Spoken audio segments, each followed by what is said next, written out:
My name is Ryan Earnhardt from CreativeSoundLab.tv, where audio recording is an art form. Well, today we're going to be continuing our series on tone. We've been working on a song called She's a Loner, and you can get these tracks if you'd like to participate. We've been mixing through this track. I've given you a lot of the raw tracks. You can pick it up at any stage of the production. You can record your own drums. You can record your own guitar amp. You can reamp those guitar tracks I've given you. You can reamp the vocal. So feel free to download those tracks if you haven't already. Today I'm going to be giving you the bass track. Now, my process for recording bass may be a little different than some of yours. It may be right on of what you typically do. So we're just going to show you what I like to do typically for bass and mixing in bass guitar. And you can take what you like out of it and adapt it into your own techniques. So let's go into the control room and check out how I've been mixing in these new bass tracks. If you want to download the bass tracks today, they're available today for you to download. Let's check out the tracks. Okay, so here is my process for treating the bass. Now, when I do this, it's typically during a mix process for me. But for me, a mix process is very hands-on. And so for this, it's like we're kind of recording the bass a second time, but really we're just, this is my method of treating the bass. Instead of, you could do this with plugins if you want, but I'm using, real-life devices here. So instead of an amp for reamping, you could do an amp sim, you could do plugins, but I think that the real life stuff really does make a difference.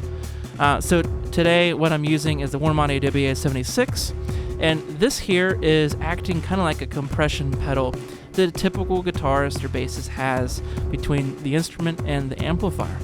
And the only difference here is that this is a control room device. You usually don't have a guitarist plugging into the back of one of these, because this accepts balanced signal at line level. So this is receiving signal from my converters, and then it's being processed, and it's going out to a reamping box, which then converts that signal to an unbalanced guitar-like signal.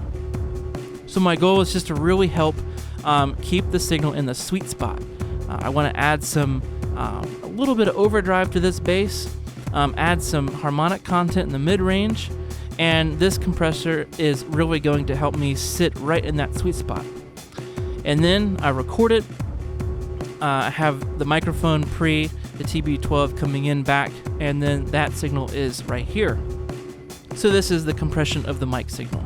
Now this here is really just to really smooth out things even more. So we have first stage, then we have the guitar amp, then we have second stage. So we have really 3 stages of compression to really get this under control. The first stage controls how much the amp is going to be breaking up. Then the amp breaks it up and it compresses it as well because it's slightly overdriving.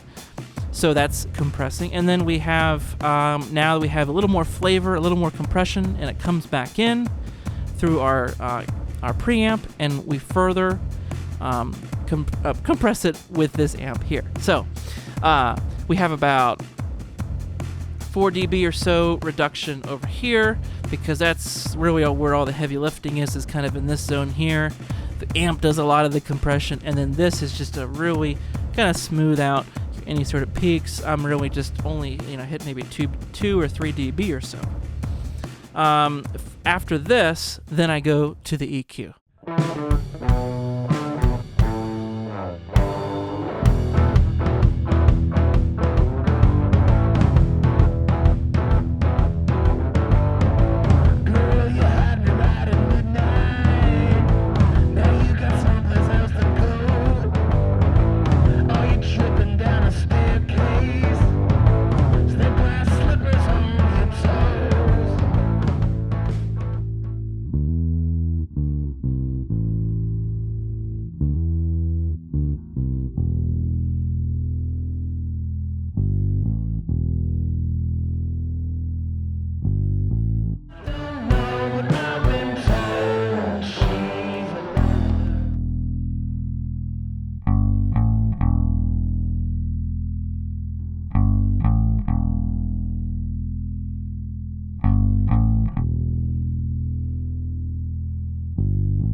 So the preamp that we've been listening to is the Tone Beast TB12 by Warm Audio. What I've done is chosen a very specific type of setting here that gets me the most low end, and it almost seems counterintuitive at first.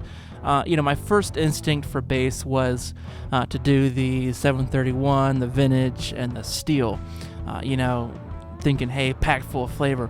But, what I found is that those are really cool, but I just decided, I wanted everything. There's so many flavors happening already that I'm able to actually get more, just a bit, it's very slight, but I'm able to get a little more low end with that X18 and just go kind of all clean with it. And by doing it this way, I'm able to get really everything that's there, and it's very well represented. The last part of my bass chain, or my bass processing here, is through the EQ-PWA. I did a big cut at 800 and left everything else alone, although I did make a huge cut at 3K, which is just a lot of the noise and stuff. So really, as far as audible tone, it really made a difference in the mix. It was really this big cut at 800, just to kind of clear things up. Okay, so that was a little bit about what I do for bass guitar, and I've done this many times. It's just what works for me. Feel free to take whatever you like and use it for your own technique. If you'd like to get the bass tracks, you're more than welcome to download those along with all the other tracks. And a quick review of what we covered today. My little approach for bass is to compress before the amp. So just like a guitar pedal compression before the amp, this is the same thing. The reamp box kind of blurs the lines between the equipment that's in the control room and the equipment that is out here in the live room that's usually affiliated with unbalanced guitar signal. So we're kind of blurring the lines. We're able to use a rack mount compressor just ahead of the amp. So that's all that is. Then of course I use overdrive to help flavor the amp, getting natural compression, getting some harmonic content going so it pokes through the mix a little bit. Then we added compression again if we needed it, just to make sure that things are sitting right. Now both these compressions, they don't have to be extreme. They can be very light. If anything, I compress more on the front end and compress less of that microphone signal that's coming back in on the recording side. From there, EQ, just to flavor it some more, making sure that the tone is just right from a mix. So I hope this helped you out today. Feel free to leave feedbacks on your own technique for mixing in bass. It can be really challenging, and I will see you next week.